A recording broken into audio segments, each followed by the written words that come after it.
하늘의 문을 여소서. 이곳을 주목하소서. 주를 향한 노래가 꺼지지 않으니 하늘을 열고 보소서. 이곳에 임재하소서. 주님을 기다립니다. 기도의 양기가 하늘에 닿으니 주여 임재하여 주소서.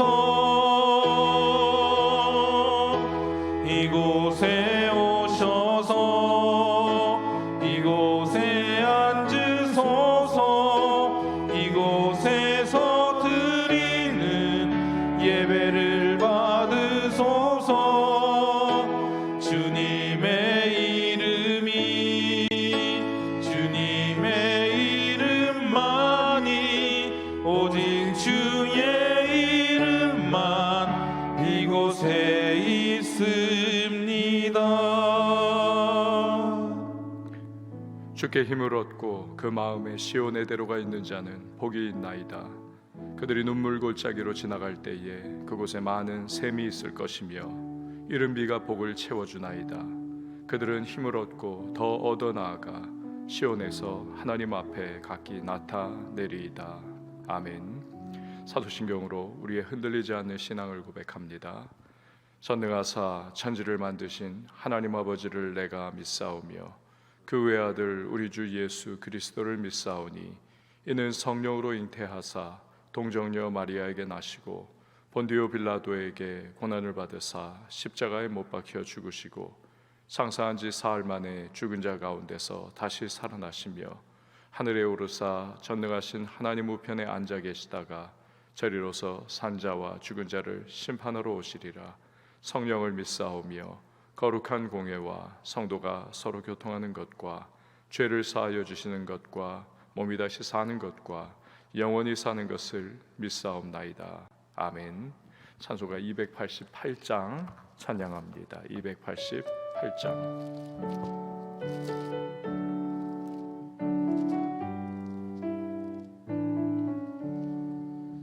예수를 나의 구주 삼고 성령과 피로써 거듭나니 이 세상에서 내 영혼이 하늘의 영광 누리도다. 이것이 나의 간증이요 이것이 나의 찬송일세. 나 사는 동안 끊임없이 구주를 찬송하리로다. 온전히 주께 맡긴 내 영 사랑의 음성을 듣는 중에 천사들 왕래하는 것과 하늘의 영광 보리도다. 이것이 나의 간증이요 이것이 나의 찬송일세. 나 사는 동안 끊임없이 구주를 찬송하리로다. 주 안에 기쁨 누림으로 마음의 풍랑이 잔잔하니 세상과 나는 간 곳 없고 구속한 주만 보이도다. 이것이 나의 간증이요 이것이 나의 찬송일세. 나 사는 동안 끊임없이 구주를 찬송하리로다.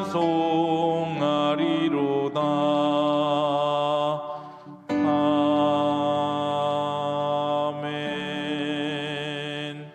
이 시간에 보실 하나님의 말씀은 마태복음 2장 1절에서 12절 말씀입니다. 마태복음 2장 1절에서 12절 말씀 우리 한 절씩 교독하도록 하겠습니다. 헤롯 왕 때에 예수께서 유대 베들레헴에서 나심에 동방으로부터 박사들이 예루살렘에 이르러 말하되 유대인의 왕으로 나신 이가 어디 계시냐? 우리가 동방에서 그의 별을 보고 그에게 경배하러 왔노라 하니 헤롯 왕과 온 예루살렘이 듣고 소동한지라. 왕이 모든 제사장과 백성의 서기관들을 모아 그리스도가 어디서 나겠느냐 물으니 이르되 유대 베들레헴이오니 이는 선지자로 이렇게 기록한 바 또 유대 땅 베들레헴아 너는 유대 고을 중에서 가장 작지 아니하도다. 내게서 한 다스리는 자가 나와서 내 백성 이스라엘의 목자가 되리라 하였음이니이다.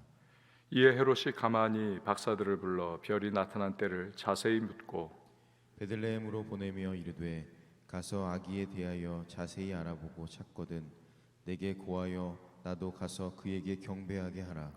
박사들이 왕의 말을 듣고 갈새 동방에서 보던 그 별이 문득 앞서 인도하여 가다가 아기 있는 곳 위에 머물러 서 있는지라. 그들이 별을 보고 매우 크게 기뻐하더라. 집에 들어가 아기와 그의 어머니 마리아가 함께 있는 것을 보고 엎드려 아기께 경배하고 보배합을 열어 황금과 유향과 몰약을 예불로 드리니라. 그들은 꿈에 헤롯에게로 돌아가지 말라 지시하심을 받아 다른 길로 고국에 돌아가니라. 아멘. 기도하시겠습니다. 1천 번째 서원언금 봉헌합니다. 하나님 감사합니다. 복된 하루를 기도 가운데 열게 하시고 주님을 경배하며 또 우리의 찬양을 주 앞에 올려드리고 시작하는 은혜를 베푸심에 감사드립니다. 주여 이 새벽에도 우리의 마음과 심령을 주관하시고 주님 앞에 기도하며 올려드리는 제목 그 모든 간구의 소망마다 주께서 형편과 상황을 아시오니 가장 최선의 때에 최상의 방법으로 응답하여 주시옵소서. 하나님의 능력의 손으로 우리 붙잡아 주시고 삶의 모든 자리로 나아갈 때에 성령으로 충만하게 하시며 오늘도 모든 형편 상황 속에 바른 선택과 결정을 하고 또 주님이 주신 이 하루의 모든 시간들을 최선으로 선용하는 우리 모든 주의 백성들이 되게 하여 주옵소서. 우리 가운데에 뜻하신 바를 이루어 주시고 하나님의 선하심을 맛보아 하는 복된 하루가 되게 하여 주옵소서. 말씀을 상고합니다. 말씀 속에서 우리를 향하신 주의 뜻을 깨닫게 하시고 듣는 것에서 그치지 않고 행동하게 하시며 주의 마음에 시원함을 드리는 모든 주의 백성 되게 하여 주옵소서. 예물 올려드립니다. 기도의 제목 담고 또 각자의 소망을 담아 주님 앞에 봉헌하는 제목에 주께서 오늘도 연락하여 주시고 하늘에 신령한 은혜와 땅에 기름진 복을 더하시고 응답의 은혜를 더하여 주시옵소서. 새벽을 섬기는 반주자에게 주의 평강으로 더하여 주시고 그 섬김을 기뻐 받아 주시며 모든 마음의 소망이 주 앞에 연락되고 응답의 놀라운 은혜를 체험케 하여 주시옵소서. 이 시간 이후를 주 앞에 맡겨드리며 예수님의 이름으로 기도합니다. 아멘. 야곱은 죽기 전에 아들들을 다 불러서 유언과도 같은 예언 기도를 하지요. 그때 아버지의 첩과 간통을 해가지고 장자의 자격을 잃어버린 르우벤 대신에 실질적 장자인 유다에게 아주 특별한 예언을 합니다. 창세기 49장 10절을 보면 규가 유다를 떠나지 아니하며 통치자의 지팡이가 그 발 사이에서 떠나지 아니하기를 실로가 오시기까지 이르리니 그에게 모든 백성이 복종하리로다. 이 규라고 하는 것은 왕의 지팡이를 뜻하지요. 유다 지파에서 실로 즉 메시아가 탄생할 것을 예언을 하는 것입니다. 그런데 무려 1000년도 넘는 때에 이 야곱이 예언했던 메시아 탄생이 드디어 오늘 본문에서 그대로 실현이 됩니다. 1절과 2절 말씀입니다. 헤롯 왕 때에 예수께서 유대 베들레헴에서 나심에 동방으로부터 박사들이 예루살렘에 이르러 말하되 유대인의 왕으로 나시니가 어디 계시냐? 우리가 동방에서 그의 별을 보고 그에게 경배하러 왔노라 하니. 아멘. 이 땅에 메시아로 오신 아기 예수님은 유다 지파의 땅이요 또 다윗의 고향이기도 한 베들레헴에서 탄생하셨습니다. 그런데 당시 상황은 유대 분봉왕 헤롯이 수도인 예루살렘에서 권력과 또 권세를 휘두르고 있던 그런 때입니다. 여기서 우리는 하나님께서 세상에서 역사하시는 특별한 방법을 봅니다. 즉 하나님은 가장 발전하고 가장 안전한 예루살렘에서 권세를 휘두르는 헤롯 왕을 통해서 일하는 대신에 가장 작고 볼품없는 쇠락한 베들레헴 동네에서 태어난 연약한 아기를 통해서 세상을 구원하시는 놀라운 일을 하시는 것이죠. 이처럼 하나님의 생각과 사람의 생각은 하늘이 땅을 측량할 수 없이 높음과 같이 다른 것입니다. 신비하고 또 지혜 차원에서 우리 하나님께서는 역사하십니다. 그렇기 때문에 우리가 할 일은 그저 하나님께서 하시려고 하시는 일에 순종하는 겁니다. 그분을 따라가는 것입니다. 그러면 하나님께서 우리가 생각하지 못했던 놀랍고 신비한 주님의 결과를 만들어내시는 것이지요. 자, 그런데 아기 예수님의 탄생을 가장 먼저 알게 된 사람들은 유대 땅 그 누구도 아니었습니다. 동방의 박사들이었죠. 이 박사들은 또 학자들은 저마다 이 동방의 박사들이 과연 어디에서 온 사람들이냐, 어떤 사람들은 페르시아에서 왔다, 어떤 이들은 메드에서 왔다, 아니다 아라비아다, 누군가는 바벨론이다 라고 주장을 합니다. 그런데 그 중에서 바벨론 지역이 가장 유력합니다. 왜냐하면 이 유대 나라가 바벨론에 의하여 망하고 많은 사람들이 포로로 끌려가지 않았습니까?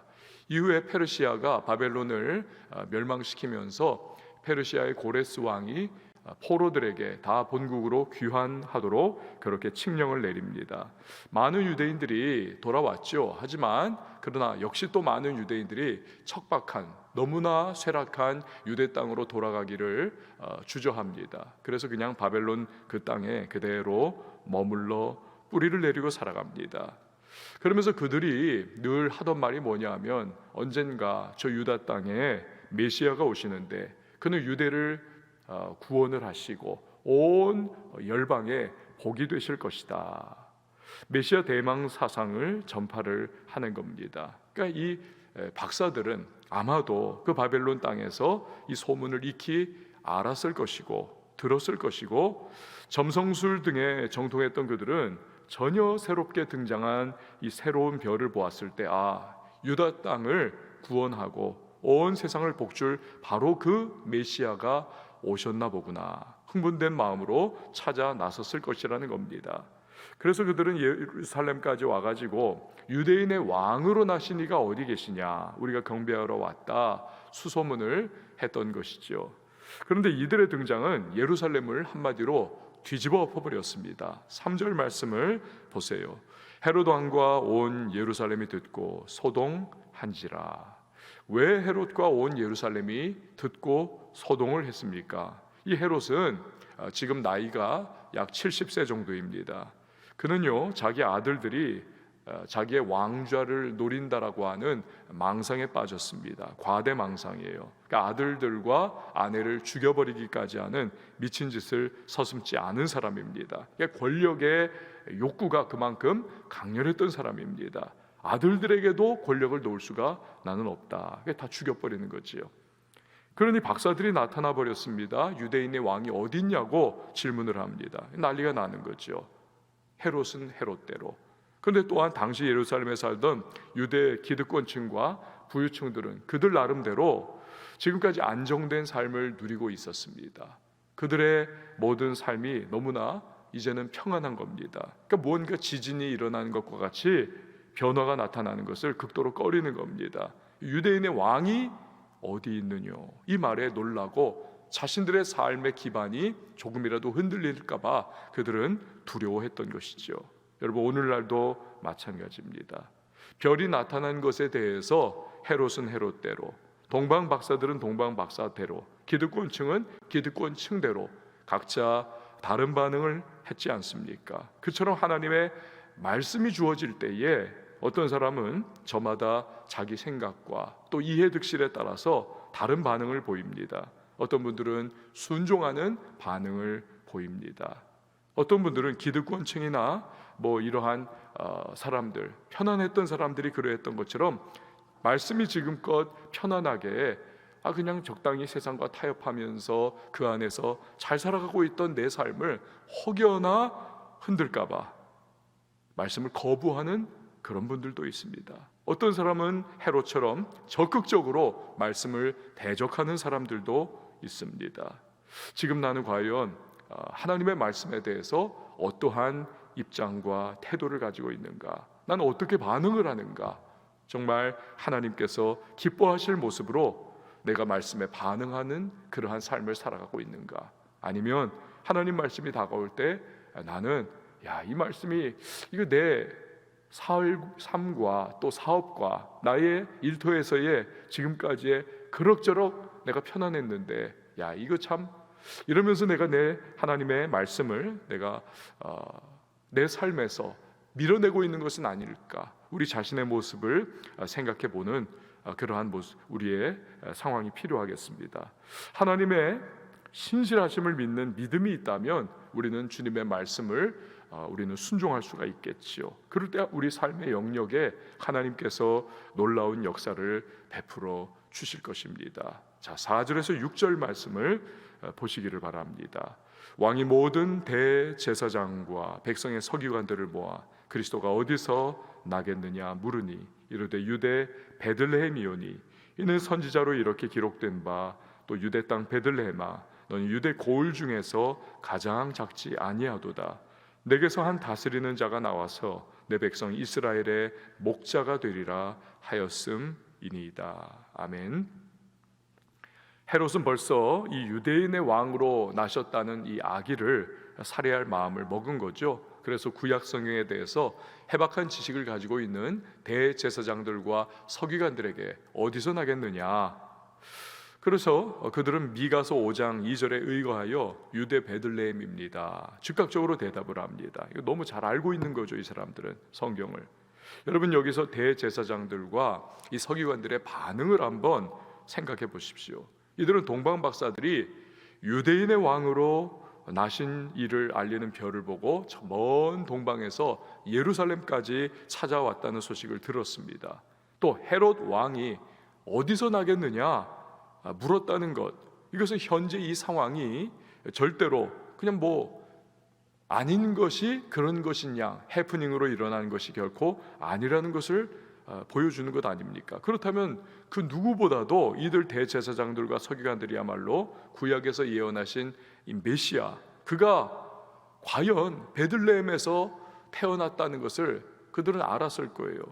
그들은 정확하게 아는 거지요. 유대 베들레헴이옵니다. 발이 닳도록 빨리 찾아 나서야 하지 않겠습니까? 그러나 대제사장들이나 서기관 중 그 누구도 그냥 단지 헤롯의 질문에 대답은 했을 뿐 전혀 행동이 안 하더라는 것입니다. 아무도 찾아 나서지 않더라는 겁니다.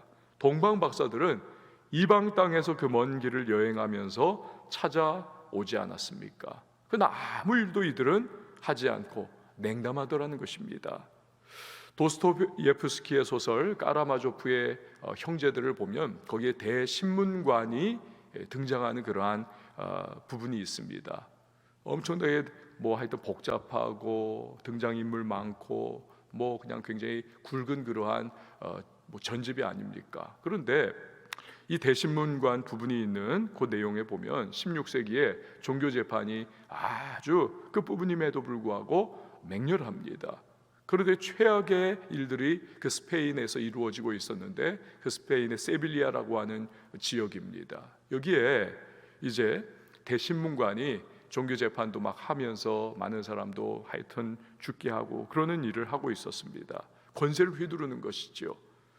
이곳에 재림 예수가 오십니다. 이 예수가 오셔가지고 관에서 지금 죽어 누워 있는 한 불쌍한 여자아이를 살려내십니다. 이게 사람들이 하여튼 놀라운 눈으로 막 바라보는 거지요. 근데 그것을 알게 된 이 대신문관이 군사들을 보내가지고 재림 예수를 체포를 하고 감옥에 던져 넣습니다. 나중에 대신문관이 이 예수님을 찾아가서 조용히 말을 해요. 도대체 왜 왔냐고, 이 땅에 왜 왔냐고, 그냥 다시 가시라고.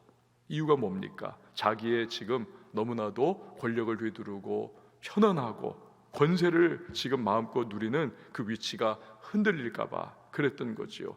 그냥 다시 가라는 겁니다. 여기 상관하지 말라는 것입니다. 이런 대신문관의 행동에 대해서 예수님은 아무 말씀하지 않으시고 조용히 그냥 떠나가 버리시는 겁니다.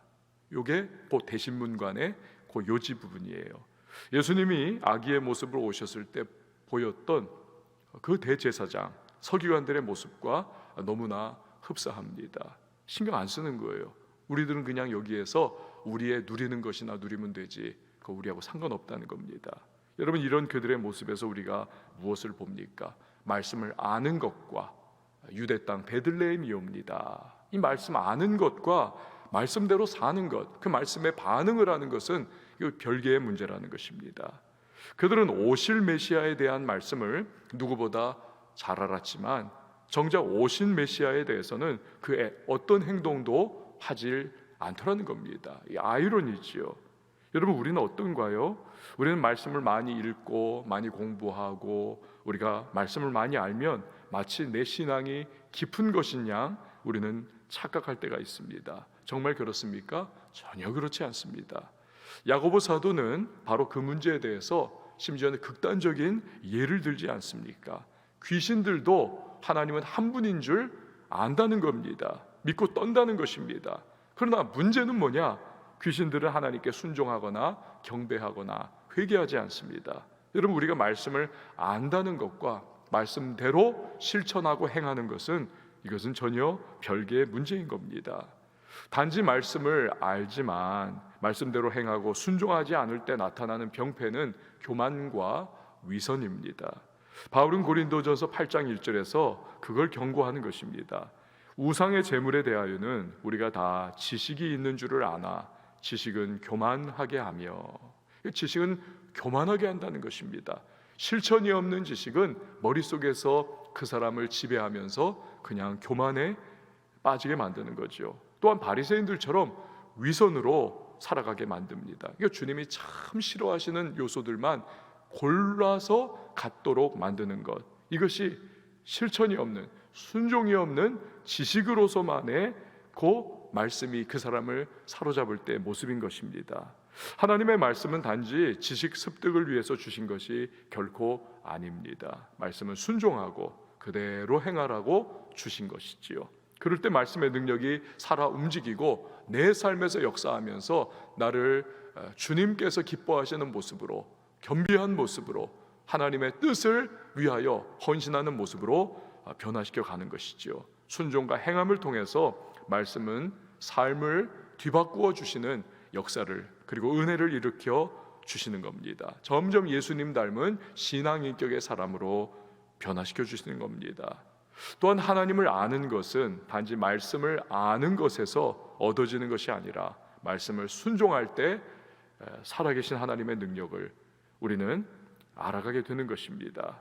저와 여러분이 지금이라도 말씀을 열심히 읽고 말씀을 열심히 배우고 우리 하나님의 말씀을 알아가는 것뿐만이 아니라 말씀을 하나하나 우리가 순종해 나갈 수 있는 그러한 성도가 될 수 있길 바랍니다. 그럴 때 우리의 삶이 변화될 것이고, 그런 우리를 통해 주변에 거룩한 영향이 흘러나가게 될 것입니다.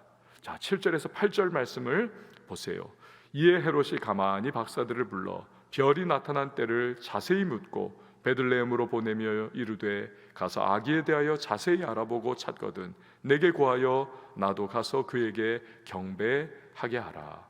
사탄은 거짓의 아비지요. 사탄은 왕좌를 탐욕스럽게 무슨 수를 써서라도 지키려고 하는 헤롯의 악한 마음을 사로잡고 메시아로 오신 이 아기를 죽이려고 거짓말을 하게 합니다. 박사들은 그 말을 곧이곧대로 듣고 떠나가지요. 10길 물속은 알아도 한 길 사람 속은 알지 못하기 때문이지요. 9절에서 10절 말씀을 보시기를 바랍니다. 박사들이 왕의 말을 듣고 갈새 동방에서 보던 그 별이 문득 앞서 인도하여 가다가 아기 있는 곳 위에 머물러 서 있는지라 그들이 별을 보고 매우 크게 기뻐하고 기뻐하더라. 동방 박사들은 별의 인도를 받아 드디어 예수님이 태어나신 곳에 도착을 합니다. 오늘날도 우리가 처음 주님께 나아간 것이 아니라 성령의 인도하심을 받아서 우리가 주님께 나아가는 것이고 구원의 놀라운 은혜를 우리가 누리는 것이 아닙니까? 동방 박사들은 너무나 기뻐합니다. 그들은 마땅히 왕으로 오신 아기께 경배하고 세 가지의 예물을 드립니다. 11절 말씀이죠. 집에 들어가 아기와 그의 어머니 마리아가 함께 있는 것을 보고 엎드려 아기께 경배하고 보배합을 열어 황금과 유향과 몰약을 예물로 드리니라. 아멘. 박사들이 드린 예물 중에 황금은 매우 값진 보물이 아닙니까? 이것은 영원한 메시아의 왕권을 상징을 합니다. 유향은 아라비아의 관목에서 추출한 하얀 액체를 말합니다. 이 유향은 그리스도의 신성을 상징을 합니다. 몰약은 역시 아라비아의 나무에서 추출한 향기로운 액체인데요, 이것은 방부제나 또는 마취제로 쓰입니다. 이것은 그리스도가 장차 받으실 순환과 죽으심을 상징하는 것입니다. 이들 박사들은 단지 귀중한 예물을 드린 것이었지만 이것을 통해서 하나님께서는 메시아 그리스도께서 어떤 분이신가, 그가 또 이 땅에서 어떠한 사역을 이루실 것인가, 이것을 예표적으로 보여주신 것입니다. 그는 정치적인 메시아나 왕이 아니라 세상에 구원을 주시러 십자가를 지러 오신 하나님의 아들이라는 사실, 또 죽으심과 부활을 통해서 영원한 만왕의 왕이 된다는 것을 보여주시는 겁니다. 자, 마지막으로 12절 말씀을 보시길 바랍니다. 그들은 꿈에 헤로데게로 돌아가지 말라 지시하심을 받아 다른 길로 고국에 돌아가니라. 하나님의 구원 계획과 섭리는 그 누구도 흔들 수가 없습니다. 헤롯이 아무리 거짓된 말로 동방 박사들을 속이고 그들로부터 예수 그리스도의 탄생의 그러한 모습을 그가 알아내려고 했지만 하나님은 만홀히 여김을 받지 않으십니다. 그리하여 헤롯의 악한 계획은 물거품이 되는 것입니다. 사랑하는 여러분, 새로운 하루가 시작이 되었습니다. 이 하루의 시간의 흐름 속에서 하나님의 크고 작은 뜻이 이루어질 것입니다. 우리가 주님 앞에 믿음으로 반응하는 것이 중요합니다. 아는 것에서 그치지 말고 우리 그 알게 된 것을 믿음으로 반응하고 주님의 말씀에 순종하며 우리 살아감을 통해서 하나님의 마음에 시원함을 누리고 말씀에 순종하는 자의 누리는 복을 우리가 누리면서 우리 주변에 하나님의 은혜와 축복이 흘러가는 은총의 통로로 살아가는 저와 여러분이 될 수 있기를 바랍니다. 오늘의 인생 발걸음에 주님이 은혜를 베풀어 주시고 때를 따라 도우시는 하나님의 손길 함께 해주심을 신뢰하면서 담대한 믿음의 발걸음을 떼어나가는 저와 여러분이 될 수 있기를 주의 이름으로 축원을 드립니다. 우리 시간에 함께 찬양하시고 기도하도록 하겠습니다.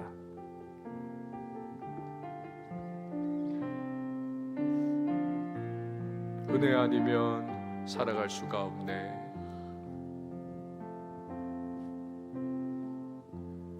은혜 아니면 살아갈 수가 없네. 호흡마저도 다 주의 것이니 세상 평안과 위로 내게 없어도 예수 오직 예수뿐이네. 은혜 아니면 살아갈 수 없네. 은혜 아니면 살아갈 수가 없네. 호흡마저도 다 주의 것이니 세상 평안과 위로 내게 없어도 예수 오직 예수뿐이네. 크신 계획 다 볼 수도 없고 작은 고난에 지쳐도 주께 맡긴 나의 모든 삶 버티고 견디게 하시네. 은혜 아니면 살아갈 수가 없네. 나의 모든 것 다 주께 맡기니 참된 평안과 위로 내게 주신 주 예수, 오직 예수뿐이네. 우리 시간에 함께 기도하며 나갈 때에 예수의 탄생에 별이 나타난 그 순간 동방박사들의 반응, 또한 동방박사들의 말을 들은 헤롯과 대제사장 서기관들의 반응을 우리가 살펴보았습니다. 하나님의 말씀이 내게 주어질 때에 나는 과연 어떤 반응을 보이는가? 단지 아는 것에서 그치는 것이 아니라 하나님의 말씀 앞에 순종하고 믿음으로 반응하는 자 되게 하여 주옵소서. 그래야 그 말씀 안에 담겨있는 하나님의 놀라운 은혜와 역사를 체험하게 하시고 나를 통하여 하나님의 은총과 축복이 거룩한 영향력으로 내 삶의 주변에 흘러가는 자 될 수 있도록 하나님 은혜를 베풀어 달라고 우리 기도하겠습니다.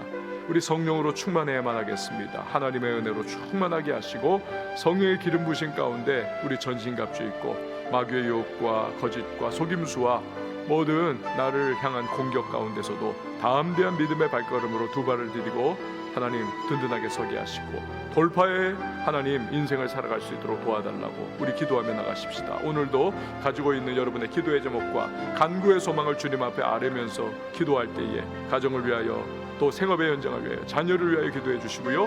여러분의 꿈과 비전을 위하여 주님 앞에 아뢰십시오. 주여 하늘의 문을 열어주시고 응답의 은혜를 베풀어 달라고 교회를 위해서 기도해 주시고 선교사님들을 위해서 이 나라와 민족과 코비드 우리 19 이 코로나19 조속히 하나님 다 종식될 수 있도록 전능하신 주님께서 역사해달라고 위정자들을 위해서 기도해 주시고요. 또 북녘 땅의 우리 동포들을 위해서도 기도해 주실 때에 우리 각 가정에서도 한번 두 손 높이 들고 우리 주님의 이름 세 번 외치고 우리 통성으로 기도합니다.